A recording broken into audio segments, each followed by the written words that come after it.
Monday. I said, look, Republic took this money. Since I can't go see Edmund, if you do not return the money, we're gonna file suit by the end of the week.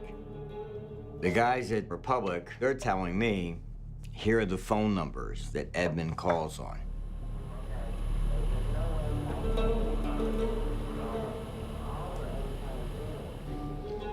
And so I then give them to my lawyers, and we go to court and issue a subpoena just for these phone lines.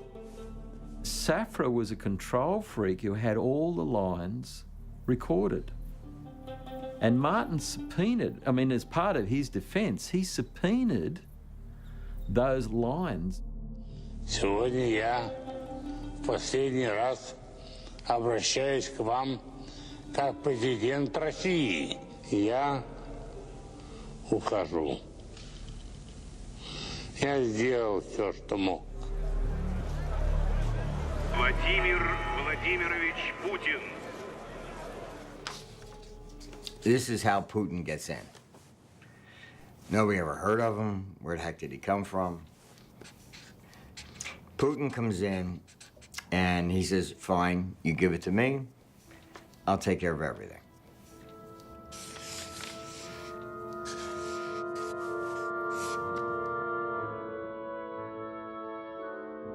I had moved for a speedy trial, so I should have been in trial by March of 2000, at the latest. I go to my lawyer, we threaten to sue them. The government comes in to object that we're going after anything out of Republic. So they're protecting Republic at this stage. Safra's death seems to have scared them a lot.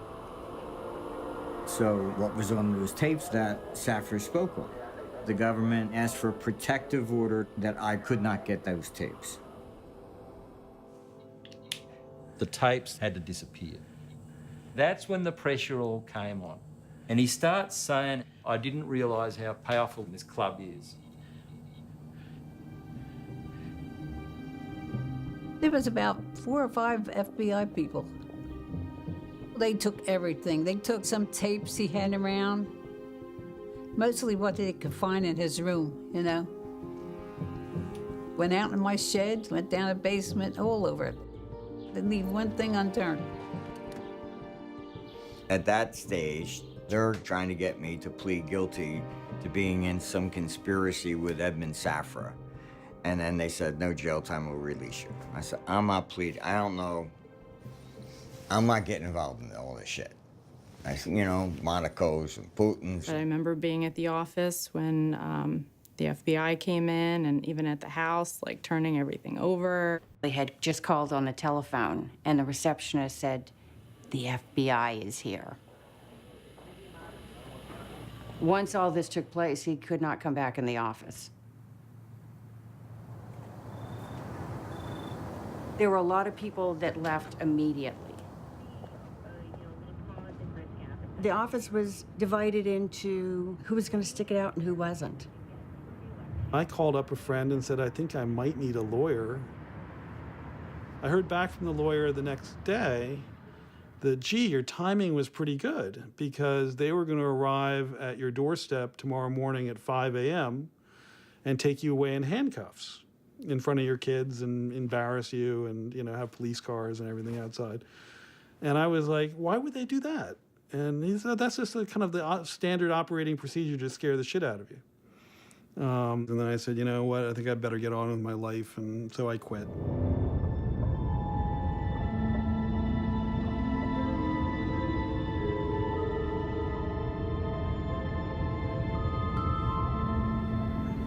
It was horrible. It was just terrible. It was a complete surprise. Regulators in Tokyo had moved in and seized books that Martin Armstrong had been charged with some vast sum that I couldn't contemplate. Initially, I took the view that he must have done something wrong. I didn't know what it was. My source was the newspaper. So I went to New York with Nigel Kerwin because I was trying to find out what's going on. There were boxes of documents, and Martin was there. So Neil McPherson and I flew to New York, and we met him in the Chrysler building, I remember that. I don't think they had an idea of what they were heading into in terms of Judge Owen's court. I was in New York at the Chrysler building in the offices of Tenzer Greenblatt. Lawyers from London came in, lawyers from Tokyo came in, lawyers from New Jersey were in, everybody was there. So there was like 5 or 6 law firms. Then I get the phone call from my son, hey, the FBI was here trying to arrest you. I said, what? My lawyer said, we gotta get out of New York.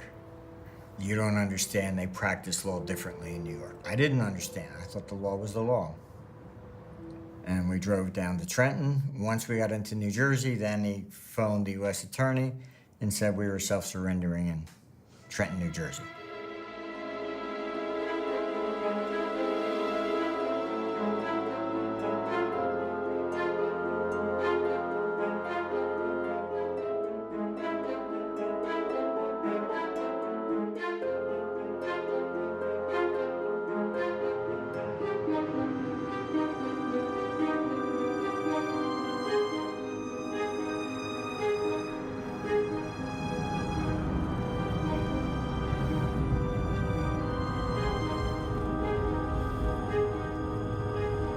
Marty was the largest financial debacle of the 20th century. That's the way the newspapers reported it. So you had a person who was indicted for $3 billion Ponzi scheme of yen carried trades on notes with Fannie Mae's and exchange rate conversions that are hedged by futures contracts. Who's going to even begin to grasp what we're talking about? It's an impossible task. And you've got quantity of paper that just, when last I heard it was 1 million pages. Where do you begin with 1 million pages? And most of it's in Japanese. I didn't see 75 this cash flow that supports a Ponzi scheme.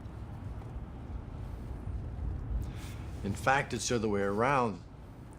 There were gains in those accounts, not losses. And if you got gains in the accounts to pay back, you don't need new money to pay back former note holders. They're judging me by what they do. A Ponzi scheme is I take money from one person and I give it to another, and there is no business. That's what a Ponzi scheme legally is. The city of Maine in 1448, where the Gutenberg press was, and what they were doing is exactly what we're doing today. It was just one giant Ponzi scheme going around. They would issue new debt to get money to pay the old debt. So this, unfortunately, is the way government is operating. They promise you pensions, they promise you everything. There's nothing there. Nothing ever changes. History repeats because the passions of man never change. Politicians were corrupt back then as they are today.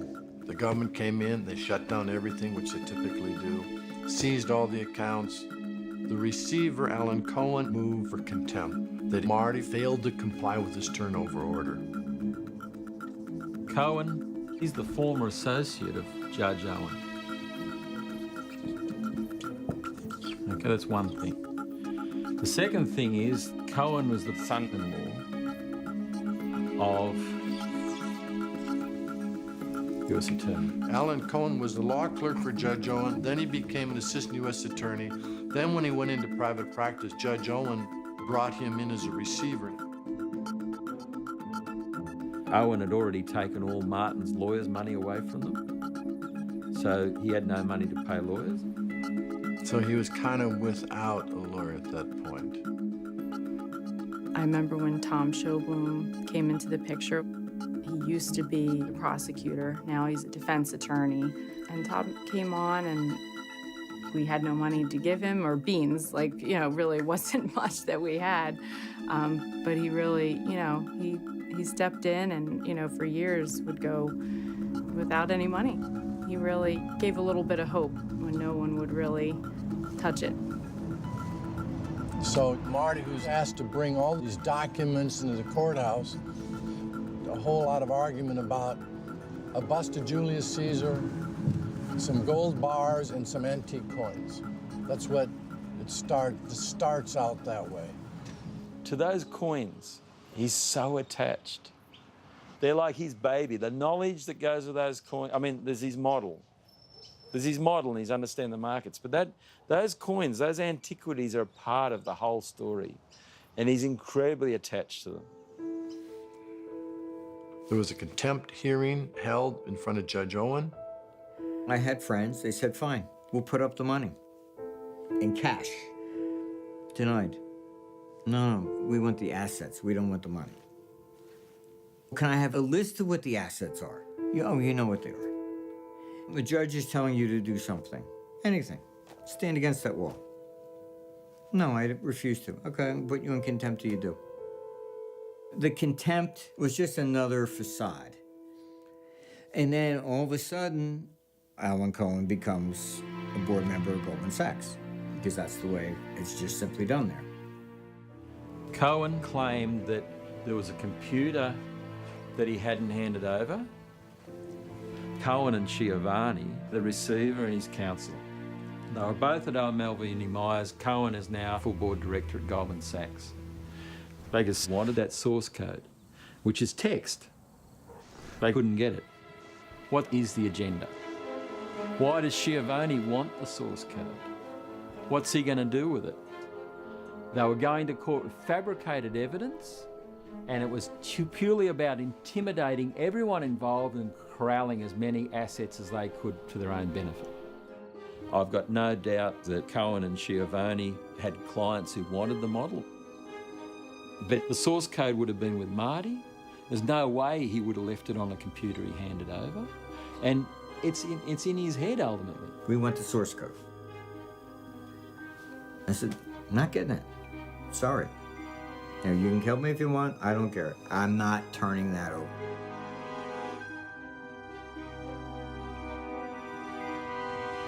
They started looking for money. You must give us these gold coins that you've given away, this bust of Julius Caesar that certain people have, a notebook that had been destroyed and things like this. And it became a big spider web. He was like the fly at the middle of the spider web. He was stuck there. And all these little spiders were coming through and attacking him down this spider web. It was coming from everywhere, and this is what we were seeing. You know, I had Schiavone come down the phone at me saying, we are the United States of America, we have worldwide jurisdiction. You know, first it all started off about Marty, and in a sense we understood that. But what the problem became was us. I had a whole lot of people threatening me out of the United States, what they would do with me, and no one would explain anything. And I told Mr. Cohen that we didn't have to obey orders of a judge in New York State, but as a lawyer, I would cooperate. And I had never heard anything further from Mr. Cohen. Our lives changed from that moment. Completely changed. And we laughed. It was as if we were living in some B-grade movie. Edmund Safra, who's worth billions of dollars and has got ex-Israeli Defense Forces, ex-American SAS, can get himself killed. You know, what hope have I got, you know? It's like absolute chaos and madness, and having to deal with people like those from America that I'd never had to deal with people that were as crude, crass and common as they were. Leslie will tell you, we had a code. Neil said if he said something at the door, don't let him in. If that word was used, you just locked down. He didn't let anybody up. Call the police. They came in and asked if I had dealt with him. I said, yes. Do you have the records? I said, I have them. He always paid by check. And it was very harassing. They come back several times and wanted more and more and more, and I gave them everything they had. And then finally, I just told them, I said, you know, do whatever you have to do, but this is it. I can't give you anything I don't have, you know.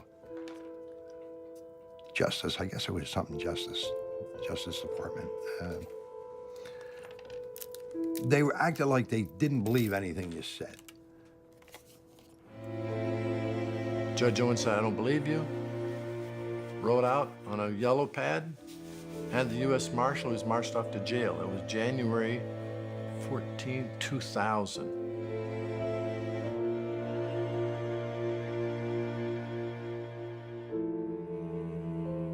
He became very bitter when he went to jail. Didn't have the trust in the government anymore. But we would try to go up there at least twice a month, you know. I would pray to dear Lord that he let me live so I could see him come when he comes home, you know. And I went to Alan Cohen and I said, look, Republic took the money. This is what it is. I mean, you can chase wires. You know where they go. It's not like you can steal $100 and stick it in your pocket or something. You're talking about billions of dollars here. And he goes, oh, no, we believe Republic. There was a time he was very distraught, and I had never seen him like that before. He was contemplating suicide. He really was. He said to me, if I don't, you know, it was hard. You know, he just thought, as long as I'm around, this is not, like, they're not gonna let up, and they're just gonna come after you guys. And so I think for a brief moment, luckily, he did. He broke down, and he thought that might be the only way out of it, as if he's gone, you know. So,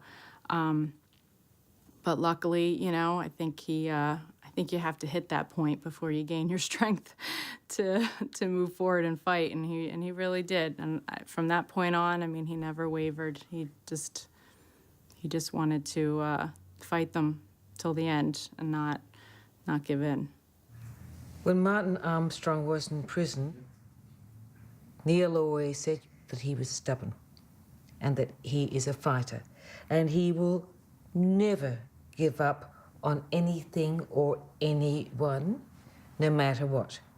He will continue on. He was devastated as to what the impact on his mother, who was is not and was not a young woman. I don't know, she must be 90 now. He was humiliated in front of her, and I think he was totally embarrassed as to what happened to him. I visited Martin shortly after he was incarcerated. I was quite nervous visiting him. It was out of my element, for sure. We stood ready to finance Princeton Economic Institute, retain employees' jobs. Tancred Schiavone of Alan Cohen's firm said, I don't care how much money you have to finance the operations. We want the source code.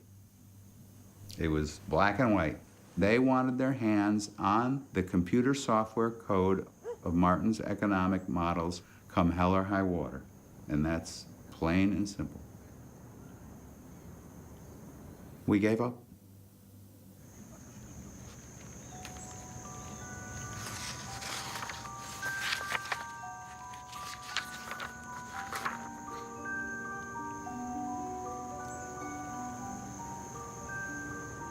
And then Republic pleads guilty. Nobody goes to jail. They have to agree. Everybody is to be made whole.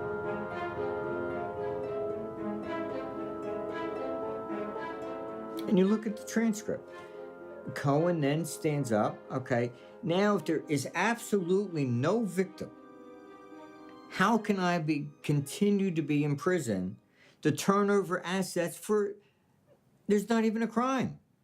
There's nobody out looking for money. Cohen stands up, and in the transcript he says, oh, well, there was another fraud before Republic. All right, huge, he says. But there's no description of it. If all the victims have been made whole, everybody's been paid back, why do I still need to be in civil contempt? Didn't matter. It just kept him there.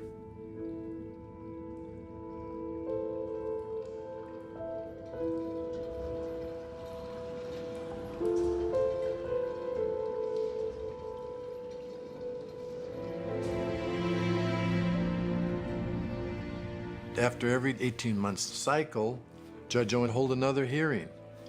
Mr. Armstrong, you ready to turn over the assets yet? No. Boom, right back to jail again for another 18 months. So he followed the 18-month rule, but instead of releasing him like the statute says he's supposed to do, He just used another opportunity to put him back in for another 18 months. So that just kept going. They had these 18-month cycles for over 7 years. And I said, Judge, you don't have the constitutional authority to do this. He said, oh, yes, I do. I am a federal judge. I have inherent power to basically do what I want.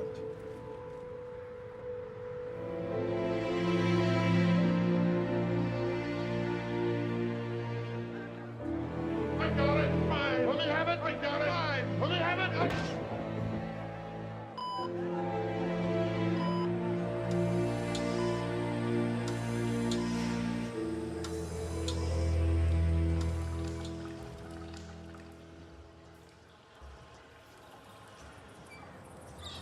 There's been 5 properties on the market since November that haven't sold. And normally you have up to 30 sales in the Bay over the Christmas period. You know, word's got out for sure. I'm under pressure from the bank. So whatever. It is what it is. Yeah. The market is what it is, and it's not good.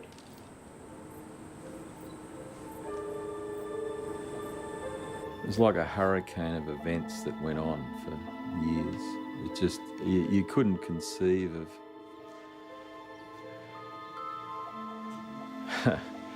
Oh, look, it's really hard to go back over it and actually not even feel emotional about it. Well, because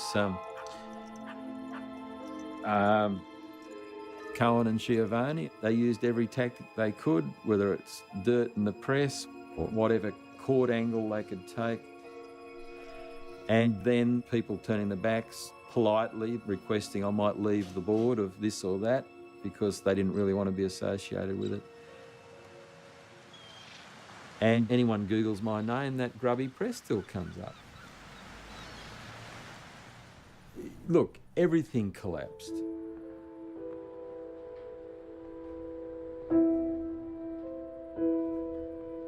Final call. You have the opportunity now. Either to buy or be the highest bidder. Bidder offer anywhere.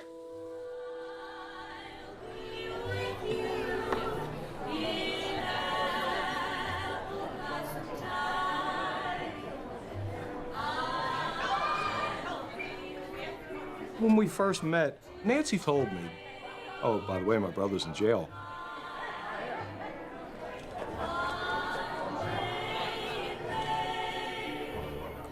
It took me by surprise. And I said, well, I don't mean to pry, but for what? She says, well, the government accused him of a very large Ponzi scheme. Then he said to his mom, they want what I've spent my entire life developing, and I'm not giving it to them. They're not getting it because they want it for all the wrong reasons. We would make it a point to see him at least once a week, and he was always busy. Anytime you would talk to him, I'm busy. What are you doing? He was always writing. And people would wait for his articles to come out every day. He was like the daily financial newspaper. To see somebody who had gone through such hell